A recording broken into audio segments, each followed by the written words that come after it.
Graça e paz, pessoal, tudo bem? Meu nome é Matheus de Oliveira Silva, esse é o canal Em Defesa. Nós vamos reagir a mais um trecho do debate entre o apologista católico Ariel Lazari e o pastor pentecostal Eliseu Rodrigues.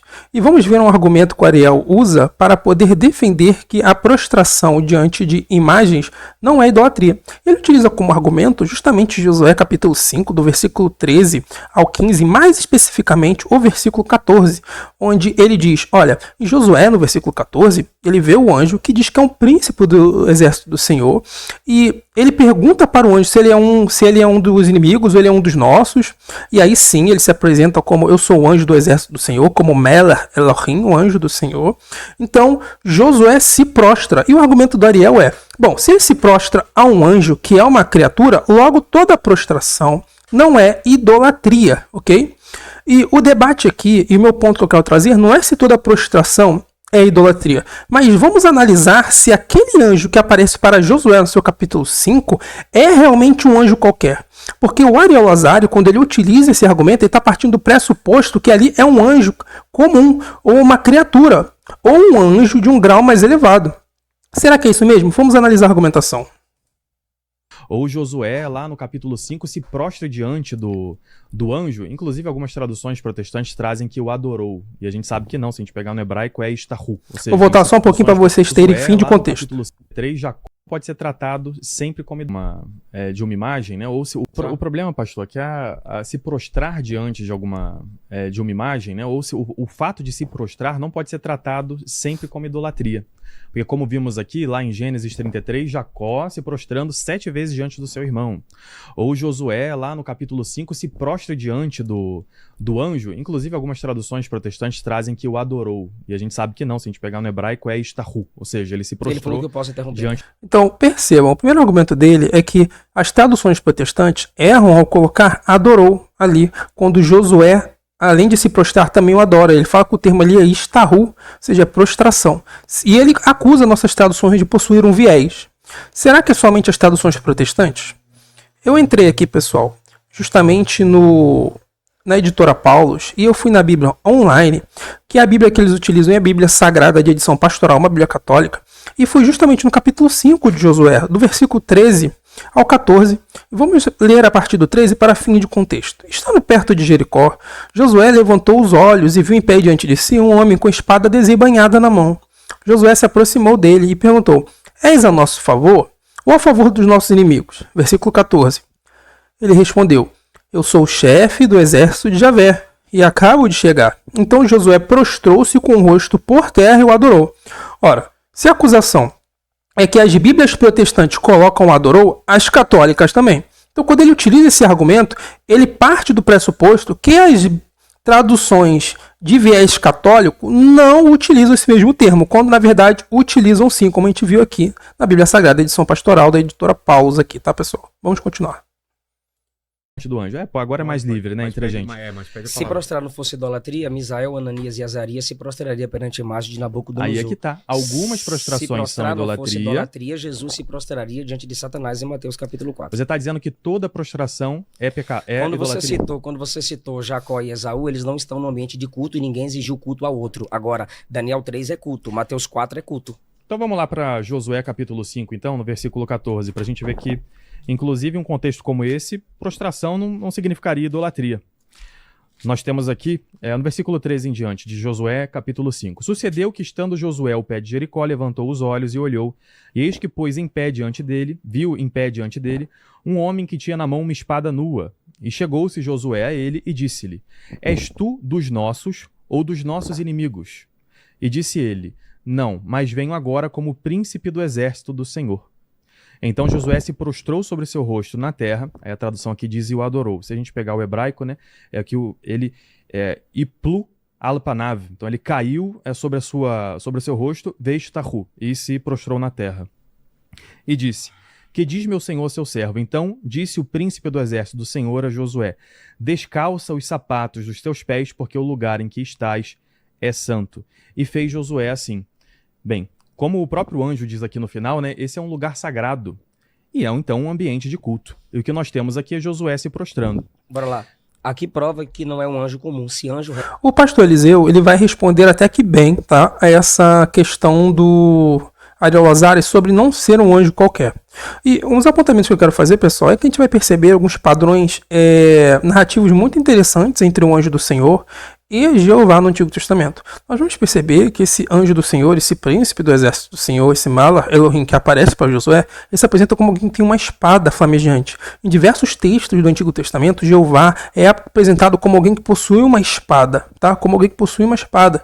E nós temos diversas pequenas ambiguidades propositais entre os livros que tendem a tentar mostrar o seguinte, olha, será que ambos não são a mesma pessoa? Será que ambos não estamos falando de um mesmo Deus? Será que nós não temos um ser que está pegando uma autoridade que só Deus poderia ter? E diversos textos, a gente vai analisar alguns deles, geram essa ambiguidade propositalmente, tá bom? Vamos continuar ouvindo aqui a resposta do pastor Eliseu. Recebe adoração, aqui não era anjo. Mas não é adoração? Bora lá, o cara se prostrou. Se prostrar não é adoração. Então, de novo, para o apologista católico Ariel Lazari, isso não é uma adoração. Então, vamos analisar uns textos aqui. Eu peguei justamente esse texto, pessoal, onde ele vai dizer que o termo adorou aqui, ó, no versículo 14, ó, e respondeu ele, não sou príncipe do exército do Senhor. Ele, não, sou príncipe do exército do Senhor, e acabo de chegar. Então, Josué se prostrou com o rosto em terra e o adorou. E o Ariel Lazari, ele vai dizer aqui, olha, que o termo aqui é Istahu. E olha o que ele vai dizer. Vamos continuar. Então, Misael, Ananias e Azarias se prostrariam. Bora lá. Esse não. Pastor, uma coisa é o pecado. Deixa eu comentar o texto que você leu. Você quer fugir para outro. É que você já deu como resolvido. Não está resolvido. Não, é o texto que você leu. Só deixa ele desenvolver, vamos ver. Então faz o seguinte, ele completa o tempo, não? E depois eu... Não, aqui não e mostra que não é um anjo comum. Anjo comum, Apocalipse 19 e, se não me engano, 21, rejeita a prostração de João. Esse aqui não rejeitou. Pronto, não é um anjo comum. Segundo, ele usa a mesma expressão usada em Êxodo 3, que aceitou a prostração de Moisés. Tira a sandália do seu pé, porque o lugar em que tu estás é terra santa. Pronto, está provado pelo contexto. E a sarça ardente era Deus? Não, ele estava lá.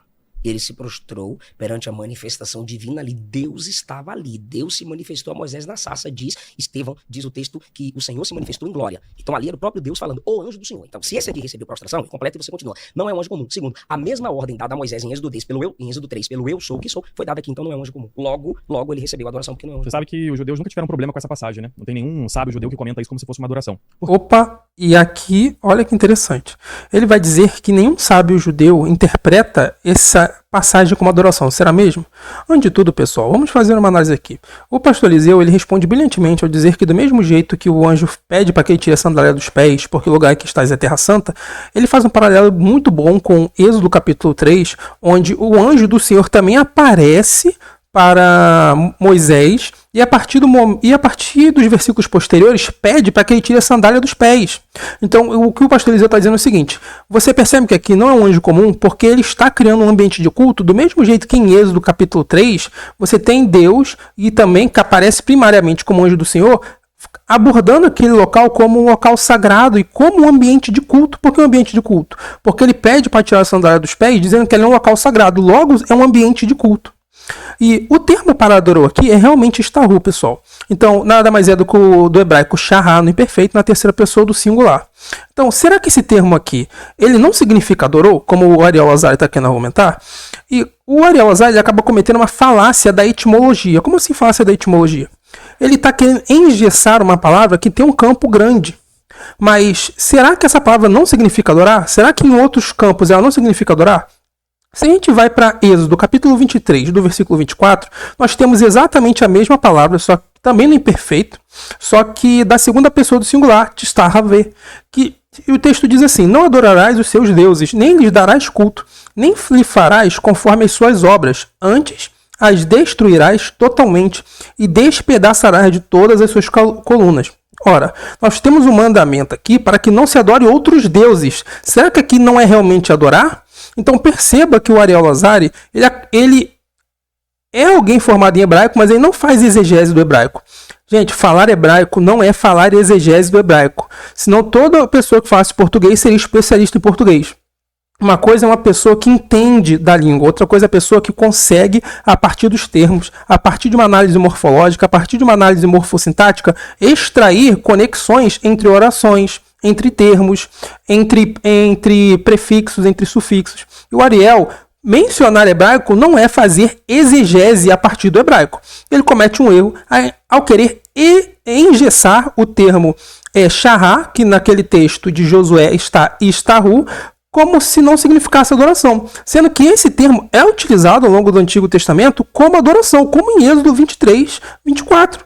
Tá bom? E vamos avançar mais um pouquinho aqui. Eu acabo colocando aqui, pessoal, também o texto de Êxodo, capítulo 3, do versículo 2 ao 7. Porque nós temos uma questão muito interessante que o autor faz propositalmente. Quando nós lemos esse texto, nós vamos ver que esse tal anjo do Senhor, em diversos momentos, toma para si a autoridade que pertence a Deus. Quando nós vamos para o versículo 2, que diz: apareceu-lhe o Malar Elohim, o anjo do Senhor, numa chama de fogo no meio de uma sarça. Moisés olhou, e eis que a sarça ardia no fogo, e a sarça não se consumia. Então disse consigo mesmo: irei para lá e verei essa grande maravilha, porque a sarça não se queima. Vendo o Senhor. Então olha que interessante. Os primeiros versículos falam que é um anjo do Senhor. Depois, a partir do 4, o versículo 7 também fala que é o Senhor. E o termo ali é o tetragrama sagrado, Yod He Vav He, ok? Ali está em negrito ali o Senhor, em caixa alta, que ele se voltava para ver. Deus do meio da sarça o chamou e disse: Moisés, Moisés. E ele respondeu: eis-me aqui. Então, olha que interessante. O texto fala assim: ué, será que é anjo do Senhor ou será que é Moisés? Ele te gera uma ambiguidade proposital. Primeiro, nos primeiros versículos, anjo do Senhor, e após isso você tem ele se apresentando como Deus e sendo tetragrama atribuído a ele. E o texto gera essa ambiguidade propositalmente, que não é uma contradição, mas sim algo que se complementa. E percebam que interessante, olha como ele chama Moisés. Moisés, Moisés. Sempre duas vezes. E anotem isso, tá? Vamos continuar. E em Gênesis, capítulo 22, do versículo 11 ao 12, depois do 15 ao 16, diz assim: mas do céu lhe bradou o anjo do Senhor: Abraão, Abraão. Ele respondeu: eis-me aqui. Então lhe disse: não estendas a mão sobre o rapaz, e nada lhe faça, pois agora sei que teme a Deus, porquanto não me negaste o filho, o teu único filho. E no versículo 15, olha que interessante. Então do céu bradou pela segunda vez o anjo do Senhor a Abraão e disse: jurei por mim mesmo, diz o Senhor, porquanto fizesse isso e não me negaste o teu único filho. Então olha que interessante. Também aqui, em Gênesis 22, ele chega para Abraão e menciona Abraão duas vezes, tá? Abraão, Abraão, do mesmo jeito que lá, em Êxodo capítulo 3, tem Moisés, Moisés. E ele jura por si mesmo. E depois ele se apresenta como Deus.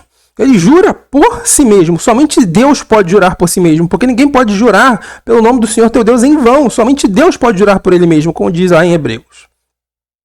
E vamos para mais um texto aqui, pessoal. Olha como é que está em 1 Samuel 3,10. Então veio o Senhor e ali esteve e chamou, como das outras vezes: Samuel, Samuel. Este respondeu: fala, porque o teu servo ouve. Então aqui nós temos Deus mesmo falando: Samuel, Samuel. Então também duas vezes. Agora olha como Jesus responde em Mateus 23, 37. Como é que ele fala em Mateus 23, 37? Jerusalém, Jerusalém, que mata os profetas e apedreja os que te forem enviados. Quantas vezes quis eu reunir os teus filhos, como a galinha junta os seus pintinhos debaixo das asas, e vós não quisestes. Olha como Jesus fala em Lucas 10, 41. Respondeu o Senhor: Marta, Marta, também duas vezes andas inquieta e te preocupas com muitas coisas. Olha como Jesus aparece para Paulo. E caindo por terra, ouvi uma voz que lhe dizia: Saulo, Saulo, por que me persegues? Então olha que interessante. Jeová e o anjo do Senhor aparecem sempre chamando as pessoas pelo nome duas vezes. E no Novo Testamento você não tem mais a manifestação desse anjo do Senhor, mas você tem justamente Jesus sempre chamando as pessoas pelo nome duas vezes. É por isso que muitas pessoas veem em textos do Antigo Testamento onde tem um anjo do Senhor. Claro que não são todas as vezes que aparece o anjo do Senhor. Existem textos onde você vê claramente que é uma criatura, que não é esse anjo do Senhor que pega a sua autoridade para si, mas em diversos textos onde o anjo do Senhor fala com autoridade sobre si, muitos autores conseguem interpretar como se fosse uma cristofania, uma manifestação de Cristo antes do Novo Testamento. Tá? Diversos autores, diversos acadêmicos têm essa interpretação. Então o Ariel Lazari me surpreende aí trazendo um argumento que na mente dele parece um argumento claramente irrefutável. Olha só, Josué se prostrou diante de uma criatura, logo não é idolatria. E tanto que ele começa ele percebe e ele admite um pouco que tem sim grandes eruditos que defendem que ali é sim uma teofania. Vamos ouvir. Por quê? Porque eles sabem em hebraico e sabem que o que está escrito ali é Ishtahu. E eles, inclusive, nunca viram isso aqui como uma teofania, como alguns teólogos veem, né? Ou seja, pode ser Então olha que interessante. Peraí. anjo comum, você disse. Não, então não é anjo comum. Não. Pelo contexto, não. Você tá partindo assim, ó. Se é culto e se prostrou, é idolatria. Então isso aqui não pode ser uma coisa que não seja Deus. Tá, Não é assim que você faz exegese. Não é isso que o pastor Eliseu Rodrigues está fazendo. Ele está dizendo o seguinte, ó. Como aqui tem uma prostração e os protestantes acreditam que prostração é idolatria, então a gente está colocando um sentido no texto para dizer que aquele anjo não é um anjo comum. Pessoal, esse anjo não é um anjo comum. A gente viu que o Ishtahu utilizado, esse termo Shahá, utilizado em outros textos bíblicos, significa adoração sim. Senão nós teremos problemas muito graves. O Ariel Lazari, se ele for aplicar essa hermenêutica a todos os textos do Antigo Testamento que aparecem esse termo, ele vai cair em contradições gritantes, aberrantes, tá? E nós temos que perceber, pessoal, que em diversos momentos, como mostrei para você aqui, esse anjo do Senhor utiliza detalhes semelhantes a Jeová. Jeová no Antigo Testamento aparece com espada. O anjo do Senhor em diversos textos aparece com espada. Jesus aparece como aquele que tem a espada de 2 gumes no Novo Testamento. Então, lá em Apocalipse, é abordado que sai uma espada de 2 gumes de sua boca. Então, será que isso é coincidência ou será que todo o corpus bíblico está querendo mostrar um padrão estilístico que não estamos percebendo? Claramente, todo o corpus bíblico está querendo mostrar um conjunto de verdades que, quando acumuladas, provam claramente que esse anjo do Senhor, não é um ser qualquer e pode ser identificado com Jesus Cristo, como sua aparição pré-encarnada. Tá? E quando ele diz que nenhum rabino teve, gente, problema com essa passagem, eu acho que o Ariel Lazari, como arqueólogo, ele comete alguns erros um tanto gritantes, tá? Isso aqui não é ataque ao Ariel, pessoal, não quero também que a gente faça desdém da pessoa do Ariel. Isso aqui nada mais é do que uma análise argumentativa, mas quando nós vamos ver algumas obras acadêmicas como Two Powers in Heaven, do Alan Siegel, que ele aborda de que o judaísmo do Segundo Templo teve muitos problemas com passagens onde você claramente tinha um anjo do Senhor tomando autoridade para si e, ao mesmo tempo, fazia um contraste com Jeová. Então, diversos rabinos judeus, nessa obra do Two Powers in Heaven, Alan Siegel vai mostrar como diversos rabinos tiveram que reinterpretar passagens que mostram mais de uma manifestação divina, como se tivesse mais de uma pessoa tomando autoridade para si, como se tivesse mais de um ser na divindade. Isso gerou problemas gravíssimos, de tal forma que acumulou num rabino que ficou conhecido como Asher, que significa o outro, devido a tanto que os outros rabinos começaram a repudiá-lo, porque ele diz que ele foi até o céu e viu Metatron sentado num trono, mostrando que diversos rabinos, ainda que chamassem isso por termos diferentes, ainda que chamassem por outras categorias, tinham muitos problemas com textos como façamos um homem à nossa imagem e semelhança. E quando Alan Siegel menciona no Two Powers in Heaven essa situação desse rabino que foi conhecido como Asher, ele está mencionando o que culminou. E ele começa a explicar o que houve para que rabinos tivessem essa interpretação e outros rabinos considerassem eles hereges, porque durante o cristianismo muitos teólogos cristãos, muitas pessoas da história da igreja começaram -se a utilizar desses argumentos para favorecer o conceito embrionário da Trindade. Então, o judaísmo do Segundo Templo começou a declarar heresia esse tipo de doutrina chamada as 2 potências no céu, os 2 pilares no céu ou os 2 poderes no céu. Vale até a pena fazer um vídeo separado do argumento do Alan Siegel acerca da tese dele dos 2 poderes no céu e como isso foi desenvolvido na história do rabinato, da história dos rabinos e como eles tiveram que reinterpretar passagens que claramente mostram mais de um ser na divindade. Tá? Então, percebam que o Ariel Lazari, ele não conhece muito bem algumas questões, inclusive, históricas e arqueológicas acerca desse assunto, pessoal. E olha que interessante. Ele trata como se a história da igreja tivesse uma visão uniforme acerca dessas passagens. Quando a gente vai na Enciclopédia Católica e justamente no anjos, no verbete anjos, e aqui na categoria de anjos, o termo anjo na Septuaginta, eu traduzi aqui, tá, pessoal, com a tradução automática do Google. Olha que interessante a Enciclopédia Católica vai trazer. É possível, então, que nessas visões confusas possamos encontrar vagas tentativas de alcançar certas verdades dogmáticas a respeito da Trindade. Talvez reminiscências da revelação inicial, da qual o proto-evangelho em Gênesis 3 é apenas uma relíquia. Os primeiros padres da igreja, baseando-se na letra do texto, sustentavam que era o próprio Deus que aparecia. Aquele que aparecia era chamado de Deus e agia como Deus. Não era, portanto, algo antinatural para Tertuliano. Como já vimos, considerava tais manifestações à luz de prelúdios da encarnação, e a maioria dos padres orientais seguiu a mesma linha de pensamento. Isso foi defendido ainda em 1851 por Vanderbroek, em seu Dissertatio Theologica Theophanes sub Vetere Testamento. Mas os grandes latinos, São Jerônimo, Santo Agostinho e São Gregório Magno, sustentavam a visão oposta, e os escolásticos como um todo os seguiram. Santo Agostinho, e aqui diz a obra, ao tratar da sarça ardente, Êxodo 3 diz que a mesma pessoa que falou com Moisés seja considerado tanto o Senhor quanto o anjo do Senhor é muito difícil de entender. É uma questão que impede quaisquer afirmações precipitadas, mas exige, ao contrário, uma investigação cuidadosa. Alguns sustentam que ele é chamado tanto de Senhor quanto de o anjo do Senhor, porque era Cristo, de fato. O profeta claramente chama Cristo de o anjo do grande conselho. O santo prossegue mostrando que tal visão é sustentável, embora devamos ter cuidado para não cair no arianismo ao expressá-la. Ele destaca, porém, que se considerarmos que foi um anjo que apareceu, devemos explicar como ele passou a ser chamado de o Senhor. Então, gente, o texto da Enciclopédia Católica não está aqui provando que o anjo do Senhor é uma manifestação de Cristo, uma cristofania, ou que realmente é Deus. Mas o que o texto da Enciclopédia Católica mostra é que os pais da igreja tiveram muitas dificuldades em analisar esse texto. E nós tivemos grandes grupos que defendiam que eram Deus no Antigo Testamento, inclusive sendo uma cristofania, e diversos outros que defenderam que não eram. Então, o meu objetivo não é mostrar, olha, a Enciclopédia Católica prova que o anjo do Senhor é Deus. É mostrar que o Ariel Lozari, ao trazer esse argumento, não conhece a disputa que há internamente dentro da própria igreja, para tentar definir que ser é este. Então, o que eu quero mostrar para vocês é que em muitos desses debates é jogados textos que possuem uma complexidade muito grande, pessoal. Então, nós vimos que o anjo do Senhor pega para si uma estilística de Deus, no sentido de terminologia, no sentido de artefatos como espada, no sentido de terminologias como mencionar o nome 2 vezes, e Jesus faz a mesma coisa. Tá? Então, eu vou continuar reagindo a trechos desses debates. Então, se vocês quiserem que eu também reaja a um outro trecho, a um outro debate, vocês podem colocar nos comentários, tá? E a gente vai soltando outros pequenos vídeos acerca da doutrina da Trindade, mas tudo isso é para vocês verem como essa não é uma questão tão fácil de definir, mas que a Bíblia claramente parece estar querendo construir uma imagem que vai se revelando progressivamente. Tá bom, pessoal? Então, graça e paz, curtam, se inscrevam, compartilham, e graça e paz a todos.